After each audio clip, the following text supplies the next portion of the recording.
On this episode of China Uncensored, it's just so sad. Hi, welcome to China Uncensored. I'm your host, Chris Chappell. Ladies and gentlemen, I'm just broken up by the recent tragedy in China. I'm sorry, I told myself I wouldn't cry. God, I just need some of my favorite comfort food, fried chicken and beer. It's just too much. I mean, this is just such a loss of innocence for China. What's that, Fred? No, I'm not talking about the Kunming stabbings, you idiot. I'm talking about a real tragedy. China can't make a good soap opera. It's a national crisis. Fortunately, Chinese officials aren't letting themselves get bogged down in trivial matters like a group of knife-wielding maniacs murdering 33 people and injuring 143 in a Kunming rail station. Because just 2 days after that happened, the two sessions began. The annual meeting of the National People's Congress, the top legislative body of the Chinese government, and the Chinese People's Political Consultative Conference, an advisory body. They've really got to work on those names. Anyways, at the top of the agenda for these governing bodies was the Korean smash hit soap opera, My Love from the Star.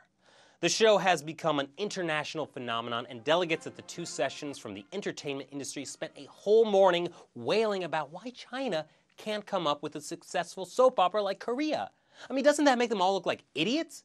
Not that China's top governing bodies are talking about a Korean soap at one of the most important political meetings in the country, but that they haven't been able to come up with such a successful TV show. I mean, if your government can't come up with a really popular TV show, what good is it for? More importantly, how can they subtly brainwash other countries with their gooey, rich, soft power? I'm on to you, Downton Abbey. This is the most serious threat facing China right now. Terrorism, the economy, government corruption can take a back seat.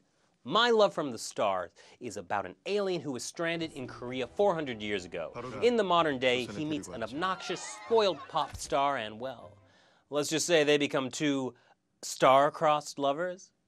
Now, this might sound different from your typical TV drama you'd see in the West, but I don't know. A young girl falls in love with a brooding, handsome, eternally youthful guy with a deep, dark secret and superpowers. Sounds somehow familiar.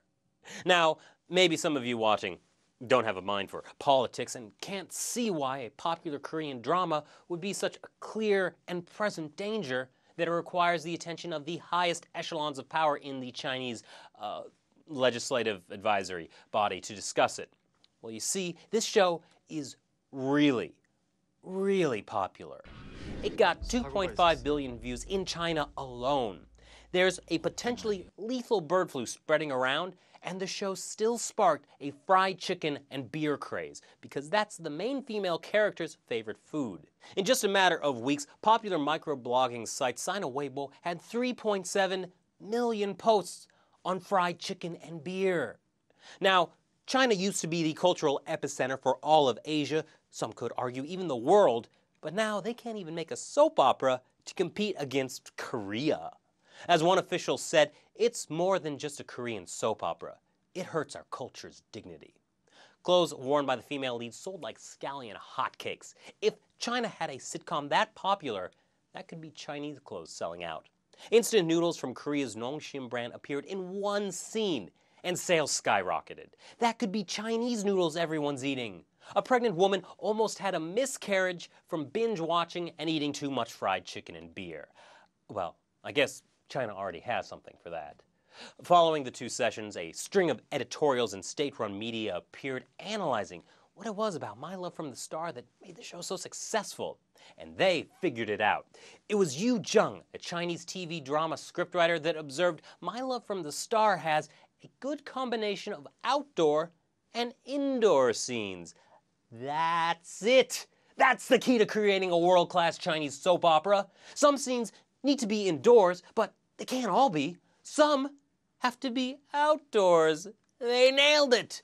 I'm surprised with minds like that they haven't already made the world's most popular drama. I'd watch a show with both indoors and outdoor scenes, wouldn't you? That's just like my life. Now, some at the two sessions made vague suggestions that censorship, or as they call it, the examination and approval system, might play some role in stifling creativity. Of course, they didn't want to come right out and say that because, Chinese censors were watching. But, this is silly. Maybe we're making a big deal out of nothing. I mean, so what? Korean music and TV and movies are more popular than what's coming out of China. China doesn't need to have an inferiority complex about that. Because as Wang Qishan, member of the Politburo Standing Committee, one of the 7 most powerful men in China, said, the core and soul of the Korean soap opera is a distillation of traditional Chinese culture. It just propagates traditional Chinese culture in the form of a TV drama. So really, the Korean drama My Love from the Stars is actually just a popular Chinese one. Take that, Kim Jong-un. What's that? We were talking about South Korea the whole time?